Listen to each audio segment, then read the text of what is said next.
China in transition, everything's always in transition. So why China in transition? If you ask the Chinese, they'd say we are in transition from a feudal semi-colony to being a modern socialist state.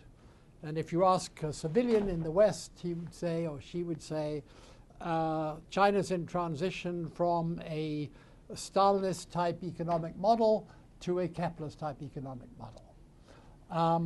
And I want to suggest something slightly broader than either of those models, to suggest, not to tell you where China's going, because I know that the military question is, China is rising, is she going to be an enemy? Have we got to prepare for this new Japan, new Germany, whatever? But I want to take the broader view and to make what I hope will be some optimistic suggestions, or not optimistic by some people's reckoning. Let's go back to the Chinese view of their transition. They started their transition with the beginnings of the Opium War in 1839, when the British tried to drag China into the global economy, knew that they liked opium, started forcing opium in through the Chinese ports, and when the Chinese objected, they fought the first Opium War, 39-42, which led to Hong Kong becoming a British colony, supposedly forever, but forever comes rarely. Now, the next 100 years or so, China has retailed the idea of being a nation of victims. And indeed, they were victimized by the Western imperialist powers during the 19th century. There was a succession of wars, succession of unequal treaties. I think it's appropriate to call them unequal treaties that were imposed upon them. But the interesting thing is that the Chinese never really thought that this was a serious challenge. They have this magnificent culture, this centuries, millennia indeed, of history, poetry, of painting, of ceramics, and most importantly, a political system which, give or take some modifications and give or take some centuries of disunity, nevertheless was the same in the 19th century in essence as it had been when it was first created, the first empire, in the 3rd century BC. That's an incredible longevity of any political system. And the Chinese couldn't believe that what these strange Westerners were doing could threaten that system. And they developed the tagline, Chinese learning for the essence, Western learning for practical use. In other words, we'll try and buy a couple of gunships and a few guns, and we'll see if we can't hold them off that way. But we've really got to stick with our Confucian imperial state system. And so they tried to get their act together, and what finally convinced them that there had to be real changes, very interestingly, was the fact that the Japanese, who had always been seen by them as their pupils, their younger brothers if they're being polite, pirate monkeys if they were being impolite, suddenly the Japanese, having seen what was happening to China, decided this was not going to happen to them and started to modernize and transform themselves into a modern nation state, so powerful that in 1894-95 in war they defeated the Chinese Empire and extracted Taiwan from them, something which the Chinese to this day, of course, have not got back. Now, what was it that the Chinese were so proud of? What was the system that they thought was so powerful and shouldn't be changed?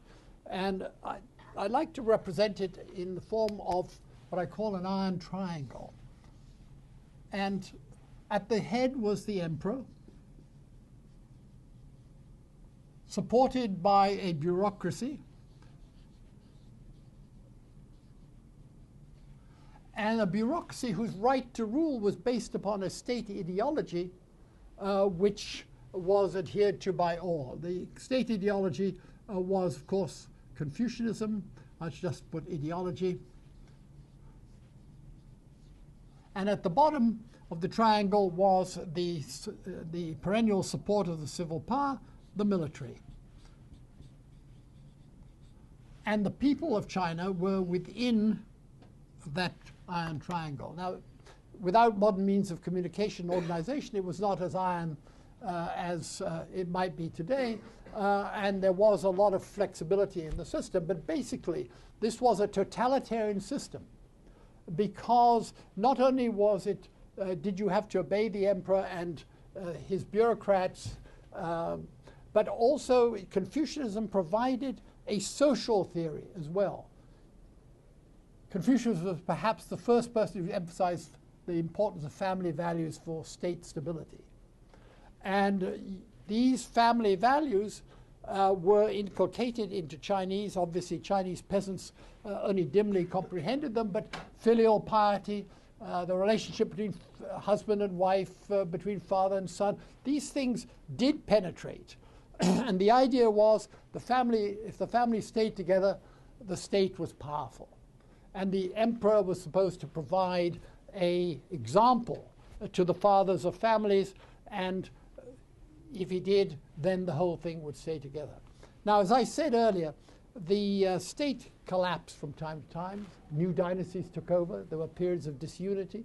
But this system persisted because it was such a strong system that it was something which no emperor of a new dynasty, no bureaucrat wanted to give up.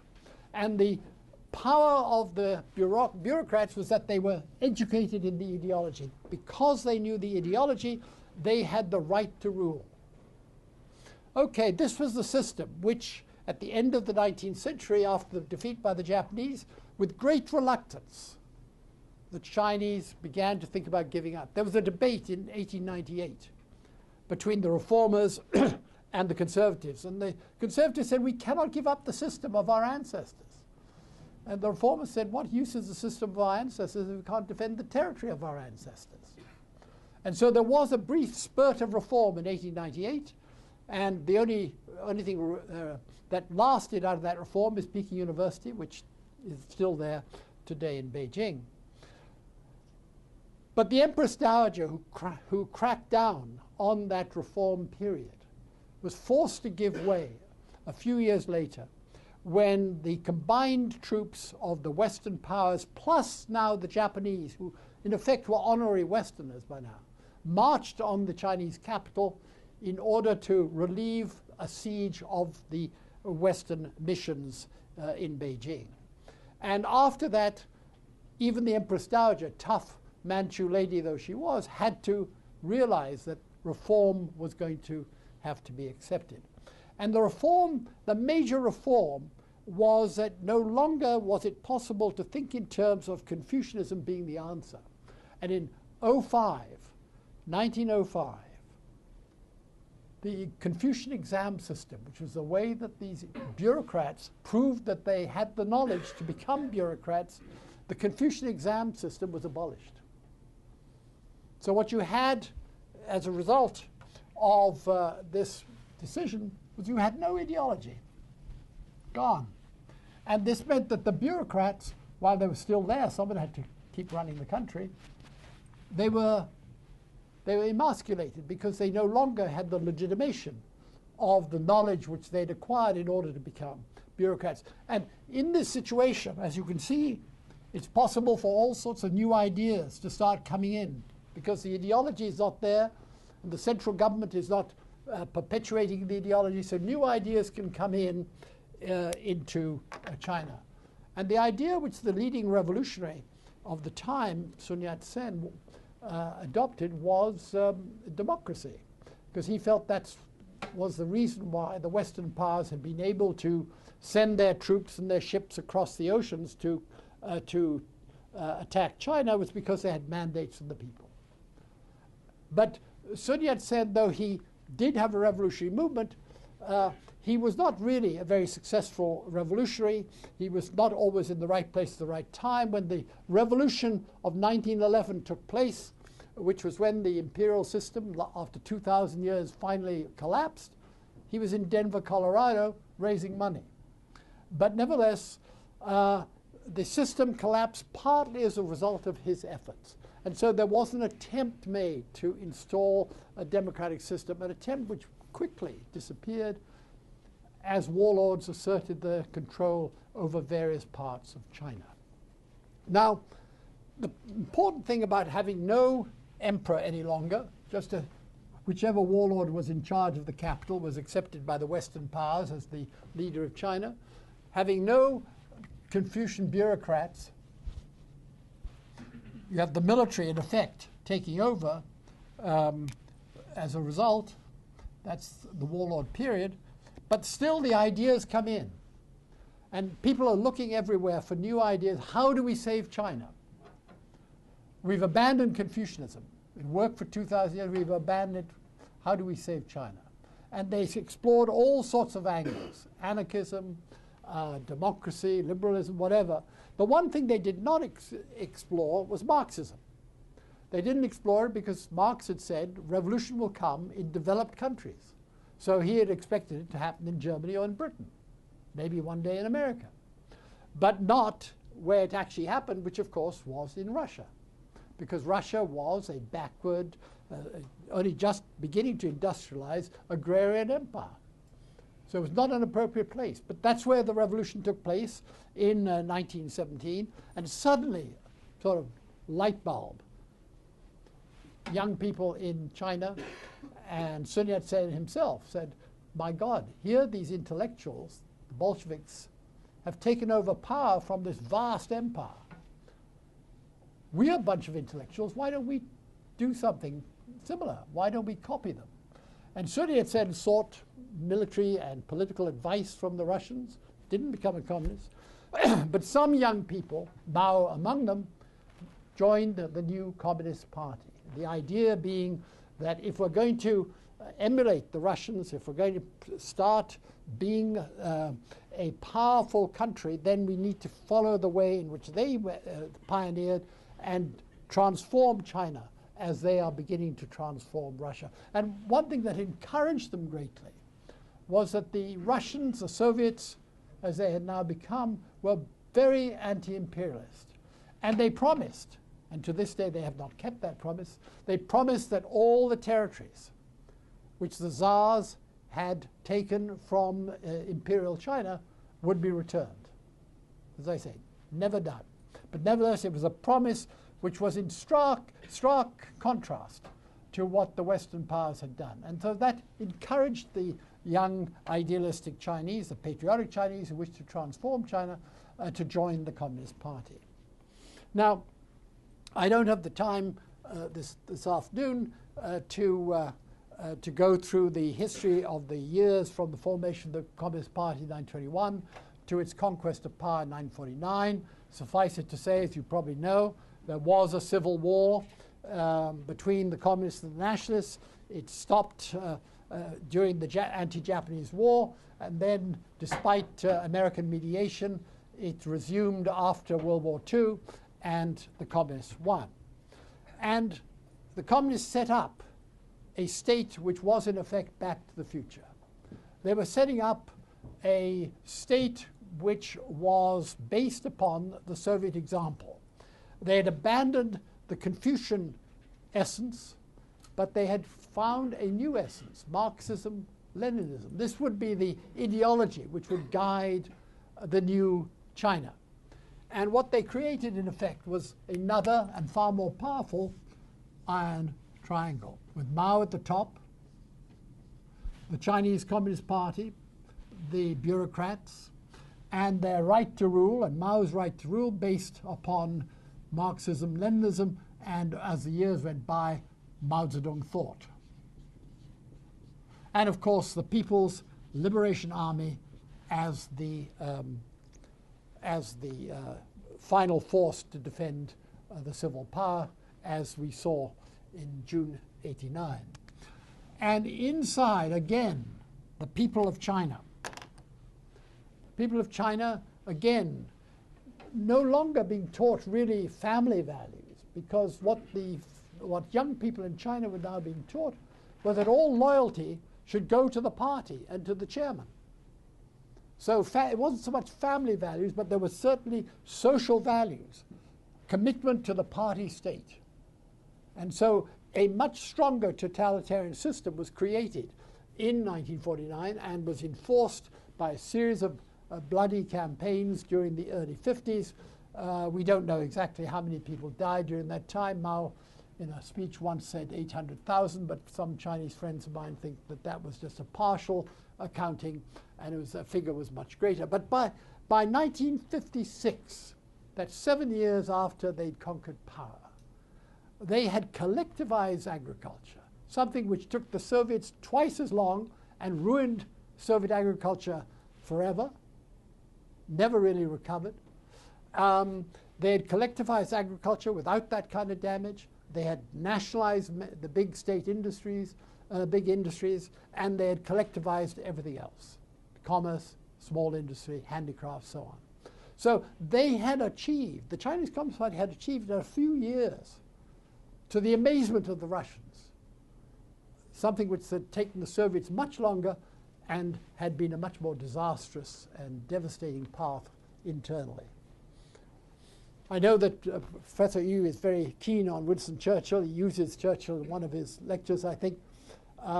During the war, Churchill asked Stalin about collectivization, and Stalin said, terrible time, terrible time. 10 million, I think he said, were affected, killed by it, at his orders, usually.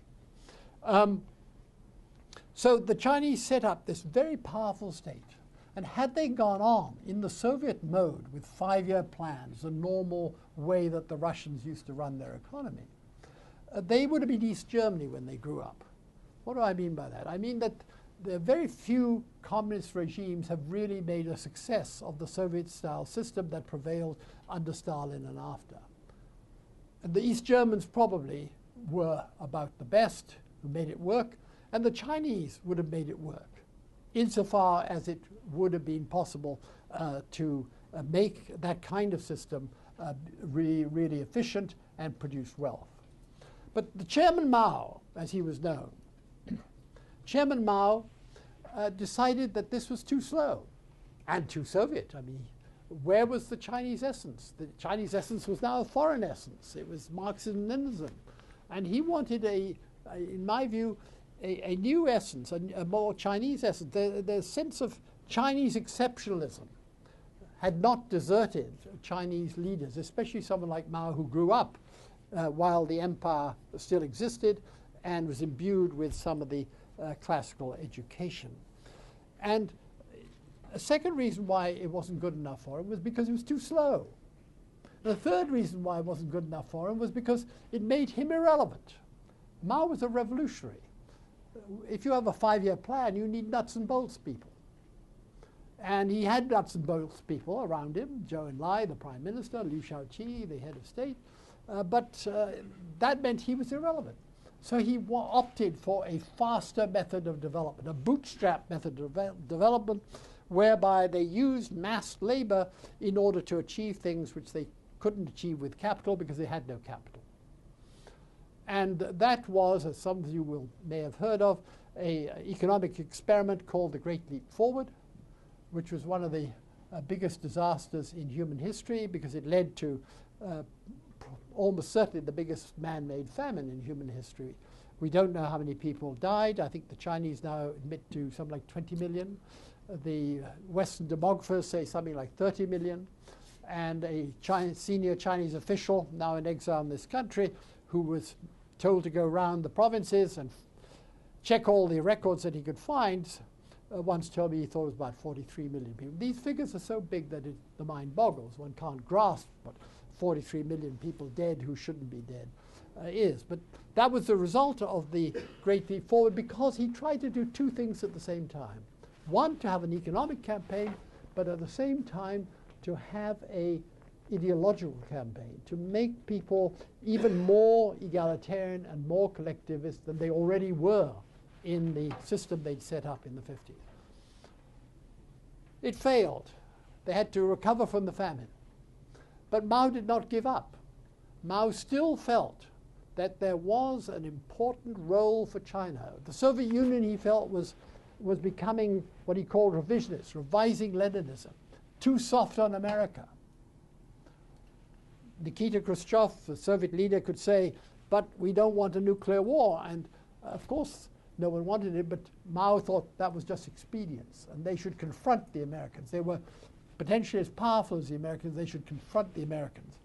And he accused the Russians of revising Marxist-Leninist doctrine. And in effect, he started to increase the importance of his own thinking, his own revolutionary thinking, in the direction of Chinese policy. And what he finally decided to do was to launch something which he called the Cultural Revolution. Lasted, in Mao's mind, it only lasted 3 years, but the people who survived the Cultural Revolution said it lasted from 1966 till Mao's death in 76. And in those 10 years, what he aimed to do was to wipe out the top leadership of the Chinese Communist Party. I don't mean physically wipe out, I mean dismissed from office. Some of them died in prison and so on, but they were not executed at his orders. To remove from office the top level of the Chinese leadership in order to replace them with a new generation of revolutionary successors. How were they going to be revolutionary? These people your age. Imagine, if you were told today, as Mao told the young people of China in '66, bombard the headquarters, to rebel is justified, what would you do? Well, you'd probably go out and try and take over some ship somewhere. And, you know, the ship's crew would probably kick the hell out of you.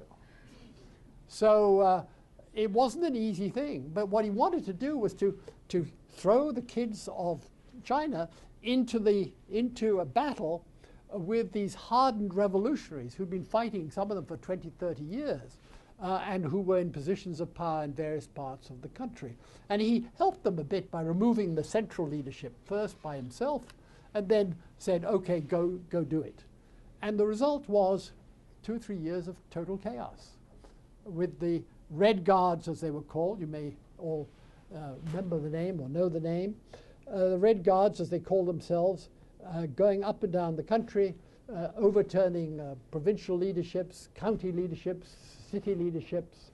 And the party almost paralyzed because they knew that Mao was behind them. Mao's position was so powerful, and his personality was so threatening that none of his colleagues, these are men of enormous personal ability, people who'd fought with Mao for 20, 30 years in the revolution. These are people of enormous substance. None of them stood up against them. And more importantly, they did not get together and say, this is madness, we must stop him. He's finally gone off the rails. And so, for 3 years, the Red Guards, until Mao realized that the military might step in and end it if he didn't do something, the Red Guards ran rampage, and finally Mao sent them off to the countryside and told them to stop their activities. They expected to inherit the earth as the successors, and they ended up tilling it. And the Cultural Revolution, however, persisted because of the struggles for power within the groups who had formed the coalition which Mao had put together to run the Cultural Revolution. Finally, at the end of all this, the Cultural Revolution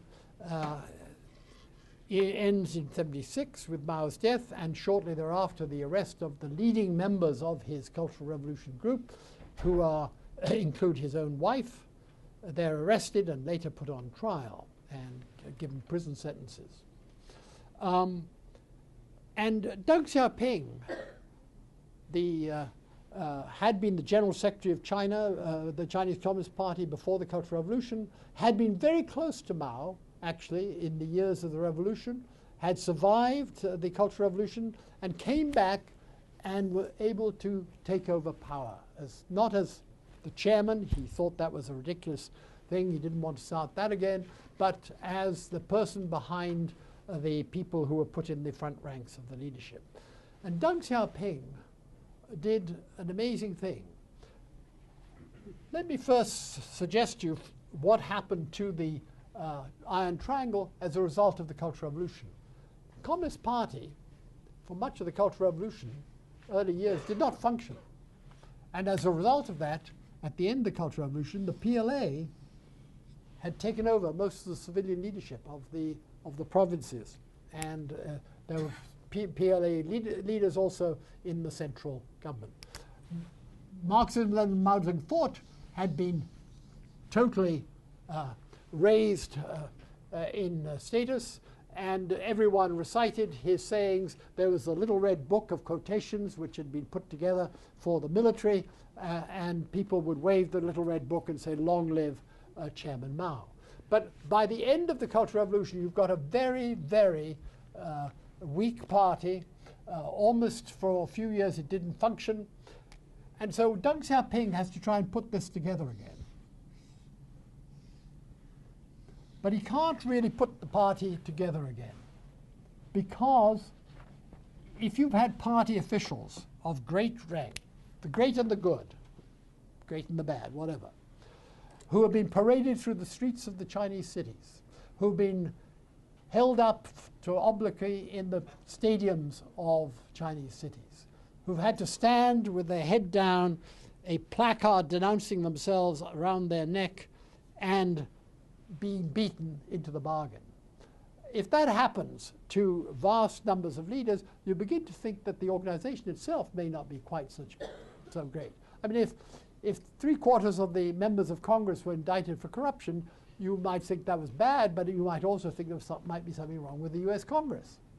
So in the same way, the party never recovered the legitimation that it had prior to the Cultural Revolution. What's more, there was no longer someone up here who was big. Deng Xiaoping deliberately did not put himself at the top. Everyone knew that he was a leader, but no longer was there this person you had to obey, like you had to obey Mao. But the really damaging thing which Deng Xiaoping did was to say that practice is the sole evidence of truth. What works will do.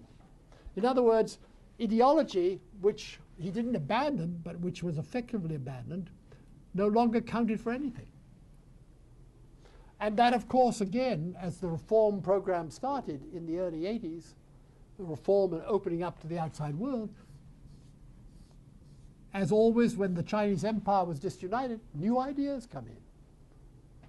And those new ideas accumulate, and they are used as they were in China in the late 80s, and you had the events of Tiananmen, when there was demands for democracy by the student movement, and there was the elevation by art students of a papier-mâché model of the goddess of democracy who had a strange resemblance to the Statue of Liberty. So in other words, what has happened in China as a result of this reform and opening up is this influx of new ideas. We know why Deng did it. We know why he took this risk. He knew it was a risk. He took this risk because when he came back to power in 79-80, as he looked out over East Asia, there were countries that had been devastated by war, like South Korea. There was a country which was the home of the defeated nationalists, Taiwan. There were the two sleepy entrepôts of Hong Kong and Singapore. And there was Japan, which had been nuked and then had been under American occupation. All these countries had thrown off this sort of background and had become miracle economies. And there was China, which in 49 had all the hallmarks of being the leader, again, of East Asia. There was China having torn itself apart. And so Deng Xiaoping decided that whatever worked, China had to do. That there was no point in hewing to doctrine any longer if it didn't work. And the only thing that he said has to stay is the party. Now the party today, as I've suggested, because of what happened in the Cultural Revolution, didn't have the legitimacy of before. And what's more, it is now riven with corruption, and so it has even less respectability than before.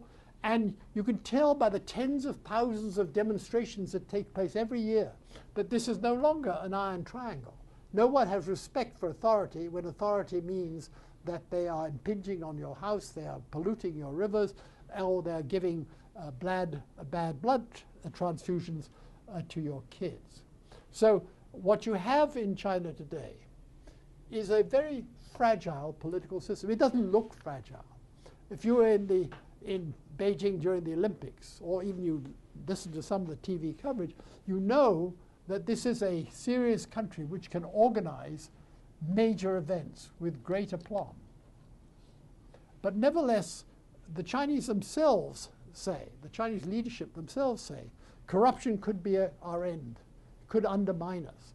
And they know that they are looking at all sorts of problems which could suddenly confront them. No one knew that the students were going to demonstrate in Beijing and 100 other cities, incidentally, with the people of those cities cheering them on in '89. That was a surprise. When the Falun Gong suddenly appeared, 10,000 of them, on the steps of the main government center in Beijing in 1999, even the public security didn't know they were coming. And then there was a SARS epidemic, which took them by surprise. And they know that they are on fragile territory because of the fact that the party is not respected. There's no leader who commands the kind of respect that Mao could during the Cultural Revolution and before. And there's no Deng Xiaoping with a sure hand on the tiller to try and guide them. And Deng Xiaoping has really done great things for China. But the one thing he didn't do was to introduce any kind of pluralist system. That's what he resisted when he suppressed the student democracy movement in 1989. And what I said at the beginning was that China's in a state of transition, but perhaps more optimistic transition than people think. It's not because I think China doesn't have the capacity to build the fleets and train the armies and air forces which could challenge the United States eventually. It's because I think that the fragility of the Chinese system is such that a collapse of it is inevitable at some point. Whether it's next year, 10 years, or whatever, I don't know. And one of my former students said that I was a advocate of what he called the Big Bang theory, and I suppose I am. If you look back at the Chinese history, which I've very briefly recounted to you, it has been enormous traumatic events that have caused China to lurch forward in a different direction. The traumatic event of the defeat by Japan led to the collapse of the 2,000-year-old imperial system. The trauma of the Cultural Revolution led to this transformation of China from a normal Soviet-style communist state into the capitalist booming economy that we see today. And my own feeling is that, unlike many of my colleagues, not I think Professor Yu, unlike many of my colleagues, I do not believe there will be a gradual leveling of the system and gradually they will become a democratic system.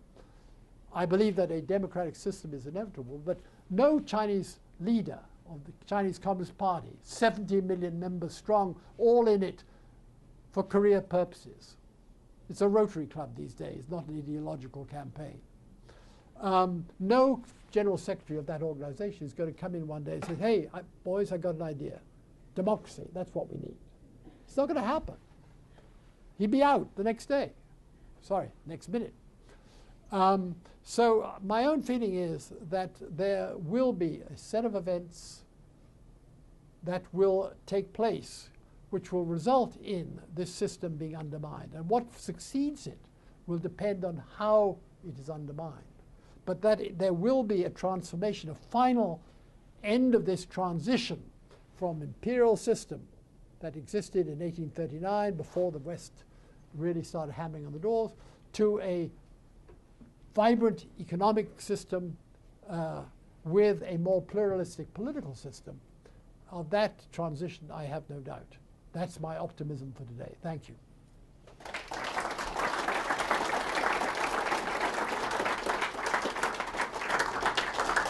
Okay, we have 20 minutes for question. This is a delightful talk, and I think really explained a lot of history. Do you see this as the end of any kind of triangle, however defined? And if not, then is there something else? Or is this the end of the triangle that you've so eloquently put forward? Let me just say that the triangle is actually something which can apply to all political systems.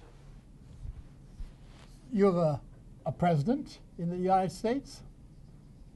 You have a government machine, which may be one party or the other may be on top at any one time. But the ideology is one which all parties accept, which for sake of shortness I will call the American dream, the American ideals, life, liberty, and the pursuit of happiness. And of course there's the National Guard, the army, which is the ultimate defense of the civil power. But the difference between this and China is that society is a circle around the system. The people are in charge. This may not seem to be the case if you're stopped by a traffic cop, but he's your servant. He's not your master. And that's the difference. So in some form there will be a triangle, because all political systems need a leader, they need a bureaucracy, they need some kind of a dream, national identity, and they will need a military. The Chinese circle would grow. The Chinese what? The Chinese circle that was circumscribed Should grow out, yes. And already, it's peeking out all over the place. Right. Yeah. Will this Chinese system that emerges, will it be conducive to the United States, or do you think it could be, I guess, possibly a revisionist power? Well, I think that the great thing about a plural system and more democratic system is you can't tell where it's going, because it's the people who are going to decide, not necessarily the leaders. And what is frightening about China today is that there's a great blogosphere. People are all over the internet, and you hear some extreme views. And the Chinese government have indicated, Chinese leaders have indicated, that they look at those extreme views and they trim their own decisions based on those extreme views, even though they're supposedly ruling the country through the Communist Party. So if you take the issue of Taiwan, say, would a democratic China be any different in its views on Taiwan? I suspect not. I think if you put it to a referendum of the people, they'd probably say, yes, we want Taiwan back. It's Chinese. Whatever the people on Taiwan might say at that time. So I think that France has been a democracy for many decades. But France and America have been at loggerheads more often than they've not. President Sarkozy, the present leader, says he's an American. It's a refreshing thing for an American president to hear from a French president. And we'll see how long it lasts. But the fact that a country is a democracy does not mean that there are not going to be problems. And the point about China is that it is going to be a big democracy and a powerful democracy, economically powerful, militarily powerful, and it will begin, as it already has begun at this G20 just concluded, it'll begin to throw its weight around. And sometimes it will be on the American side, sometimes it won't be, as it is at the moment. I mean, the Chinese have got nowhere to go at the moment because they've got so much money invested in American treasury bonds that they can't afford to let the American economy go down. And they also know that the biggest market in the world to sell their goods to is the United States. It's the most open market. So there are plenty of things that could make even a communist China and America work together, as they do in many ways at the moment. Human rights and the oppression of minorities are the big stumbling blocks, of course. But American administrations and Chinese administrations can work together. And one would hope that if China were a more plural society, it would have a different kind of leader and they would work together. The good news is, I think the democratic peace still holds as a theory, doesn't it? Democracies don't fight each other. Britain and America fought in 1812, but I think the American explanation of that is Britain wasn't a full democracy then. Well, America wasn't either, but yeah. So with this perspective in mind, would you suggest that foreign policy should be shifted from where it is now towards China? And if so, how would you, if President Obama were in this room, how would you advise him to change our approach to China? Well, what I suggested when the Clinton administration was there, what I suggested was that the United States is held in high regard elsewhere by countries which do not copy China, United States in making ideals part of foreign policy. It's not realpolitik. And the strength an admirable strength of the Americans is that while realpolitik can never be discarded, that ideals do play a role in American foreign policy. And my suggestion to the Clinton administration was engagement, yes, endorsement, no. In other words, yes, we do have to engage with you, China. You're a big country, you're a powerful country, and we want you to be part of the world scene and part of the global comradeship. But we're not going to endorse the kind of things you do to Tibetans, to dissidents, and so on. And I think one of the interesting things is that the Chinese want respect more than anything else. They want respect from outside leaders and countries. And the country they want it most from, obviously, is the United States because it's the most powerful. And I think they realize that until they do something in these realms of ideals in American foreign policy, they will not get total respect. The administration will work with them. The Congress will have people who will condemn them. Nancy Pelosi, the present Speaker of the House, of course, has been one of the most critical voices on Chinese treatment of dissidents and others.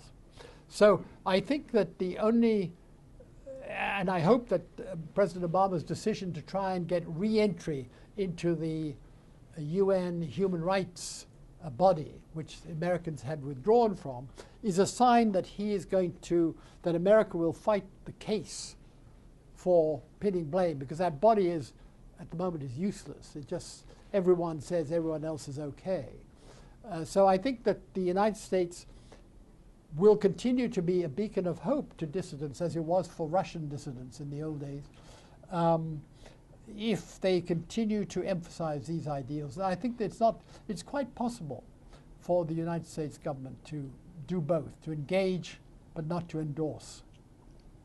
Yeah. To what extent is Chinese nationalism on the rise these days or not? And to what extent would that contribute to the endurance or not of the regime in China? Well, Chinese nationalism is a two-edged weapon, as Chinese governments have known in the modern era. Because when the Chinese delegates to the Versailles Peace Conference in 1919 were forced to concede former German holdings in China would go to Japan, it was not the Japanese who were attacked, it was the Chinese delegates who were attacked. In other words, nationalism is a very two-edged weapon.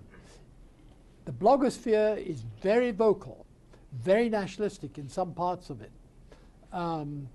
And if there is a sense, for instance, the bombing of the Belgrade embassy by the United States, the Japanese history books, or the obvious controversies that arise, if there is a sense that the Chinese government is not responding fervently enough to this challenge, then it's the Chinese government that will suffer, because the Chinese bloggers can't go to Japan, they can't go to the United States and attack. So they will attack the Chinese government as being falling down in its duty. So I think that Chinese nationalism is certainly there. It's been encouraged. It is encouraged from time to time by the Chinese government. But they try to hold it in check because they don't know which way it'll go and whether or not they will be held responsible for being what we would call responsible, but the nationalists would call weak-kneed in the face of foreign provocation. Yes? When it comes to Chinese citizens' dissatisfaction with their government, I've read in a few sources that it tends to be at the local level. They'll be dissatisfied with the local government, while they still hold like Hu Jintao and the CCP in a much higher regard, kind of reverse of maybe what we see here in the United States. Absolutely the reverse. Yeah, so if there was an uprising or an undermining, if you say, would it happen at the local level? How would Hu Jintao or Wen Jiabao, whoever's in power at the time, if this were to happen, how would they handle that situation, or what would be Well, that's why one doesn't want to get into either timing or actually modus operandi, because it's so difficult to tell. After the June 4th events in 1989, my theory was that the next place that there could be an eruption was in the northeast, where thousands of workers were thrown on the scrap heap. But there wasn't. Instead, it turned out to be the Falun Gong, of whom I had never heard. before they suddenly erupted on the scene. So it's very difficult to, so you're absolutely right in your description of what opinion polling, which I don't trust generally, but I certainly trust even less in China, but what opinion polling does tell us, apparently, is that the local officials, because they're the people who are corrupt and they can be seen, they're the people who are expropriating and polluting and so on, are the ones who are disliked, and somehow the Tsar is good, but he is far away, still prevails in ideology. But the real thing that the Chinese have to prevent is something local becoming national. And that's why the Falun Gong was such a threat, because this was a national organization. It used all sorts of modern means of communication and to get their followers all together, 10,000 of them, in central Beijing without people knowing they were coming. And what you can say about the Chinese government is that they make very strong efforts that if there's any organization, a Democratic Party a few years ago, is set up, which has any signs of trying to be nationwide, then they'll crush it as quickly as they can. So what I think is the likely the present configuration of forces would be that something spilled over from one province to another province, something of nationwide importance. For instance, if the deaths in the Sichuan earthquake, Professor Yu's home province, if those deaths had not taken place, but had taken place with kids and, as a result of tainted milk, which fortunately for the Chinese government only killed about 6 children, if that had taken place nationwide, that would have been a massive source of disaffection. That's the kind of thing that might happen. Whereas in the case of Sichuan, where the very powerful feelings were aroused by the fact that the Carter's children went to good schools which didn't collapse, and the poor kids went to schools that did, but they contained it in the province. As long as you can do that.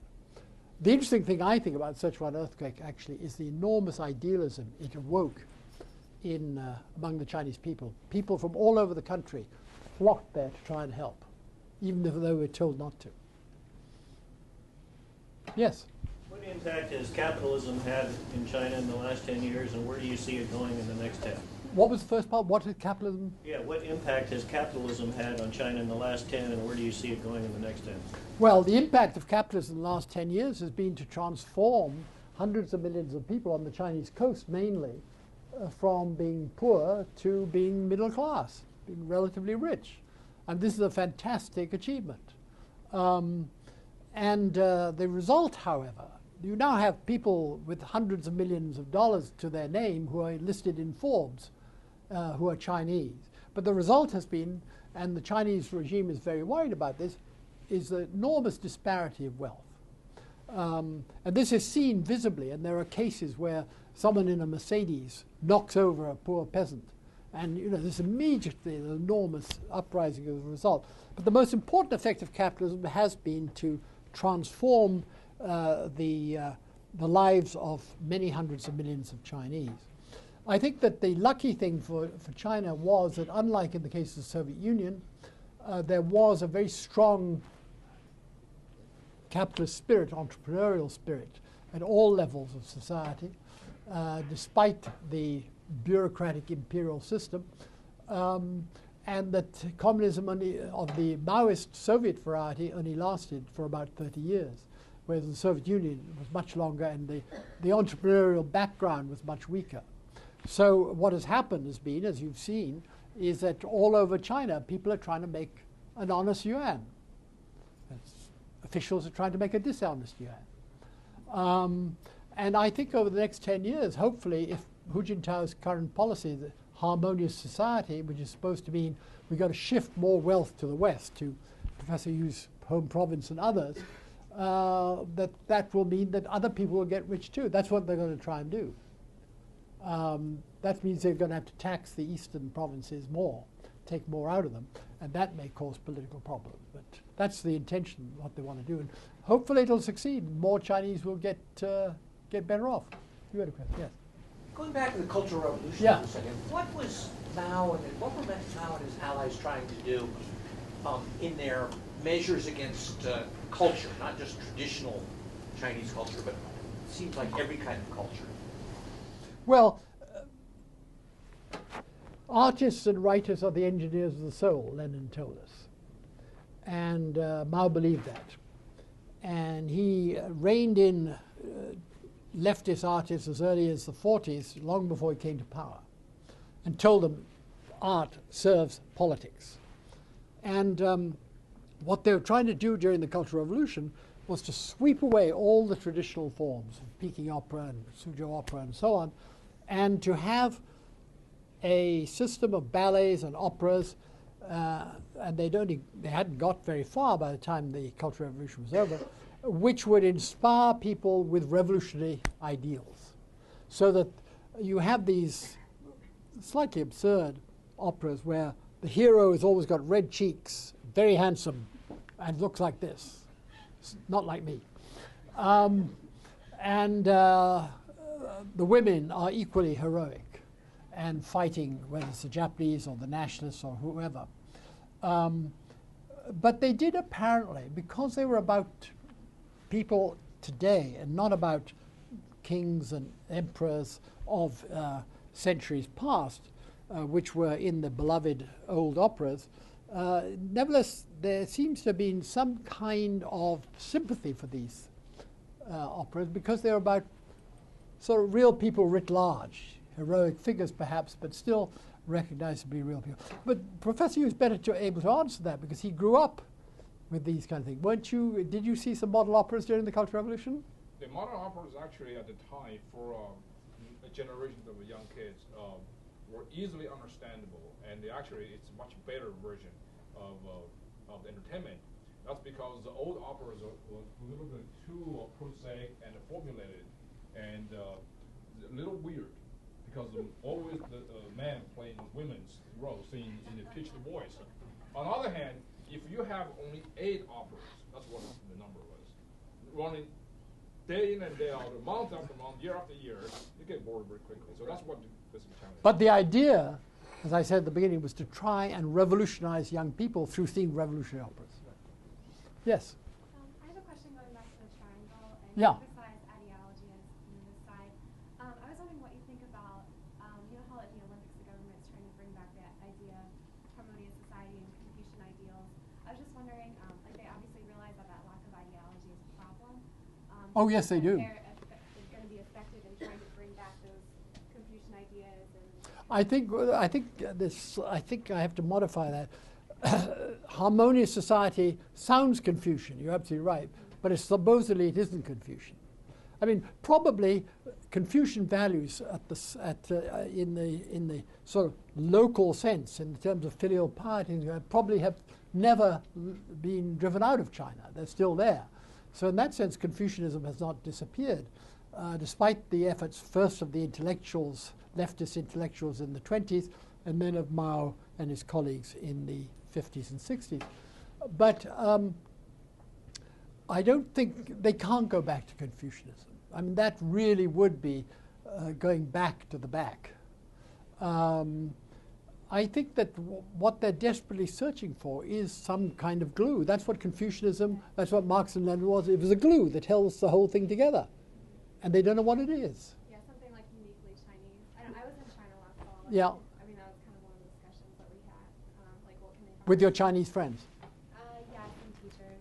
So what is uniquely Chinese? And what did they say was uniquely Chinese? Well, there is some talk about bringing back Confucian ideas. There's a couple professors that are trying to apply Confucianism to the modern times. But, I mean, other than that, like, they really are just... Well, my friend and colleague Du Wei-Ming, who teaches Confucianism at Harvard, he was a major figure in China in the 80s when actually China was more open intellectually than it is today, in trying to modernize Confucianism and to get Chinese intellectuals to accept it. But, you know, the regime cannot go that far back. I mean, that really is a confession of total defeat. Maybe it'll come back. I'm not saying Confucianism won't come back, but it won't come back under this regime, not formally anyway. We have time for one more question. Exhausted. Yes? So I was just going to ask if you could elaborate a little bit on the Falun Gong threat they pose to this Chinese? Well, the Falun Gong, the nature of the threat is very simple. The Falun Gong is nationwide and it's native Chinese. This is not Christianity. Christianity actually in China, both Catholic and Protestant, has now ballooned in a way that the missionaries of the 19th century would never have dreamt they would see ever in China. But that's not a danger. Those can be kept under observation, including the so-called household churches where people worship privately. But the point about the Falun Gong is that it's nationwide, it's not controlled from outside like Catholicism, and it is very traditional. The exercises which were part of the Falun Gong system were very traditional. And these are the kind of organizations which in past dynasties, including in the Qing dynasty, the last dynasty to rule China, actually brought about rebellion. And so they were worried that it was going to be the basis for a nationwide rebellion sometime in the future. What happened was very simple. There was a professor in Tianjin who said, this is a cult, this should be banned, this Falun Gong business, because the leader, Mr. Li, who is I think now in exile in this country, there were all sorts of fantastical ideas about what his powers were. And this professor in Tianjin said, you know, we should stop this nonsense. And this being an uppity society now, as I've tried to describe, the Falun Gong protested to the Tianjin city administration, said deal with this guy. And they got no satisfaction, so that's when they decided they would appeal to the central government. Turned up. So Jiang Zemin, who was general secretary at the time and president, was really quite scared of the Falun Gong. And he determined to suppress it. I mean, we all think that Tiananmen was sort of the last big suppression in China, apart from, say, Tibet.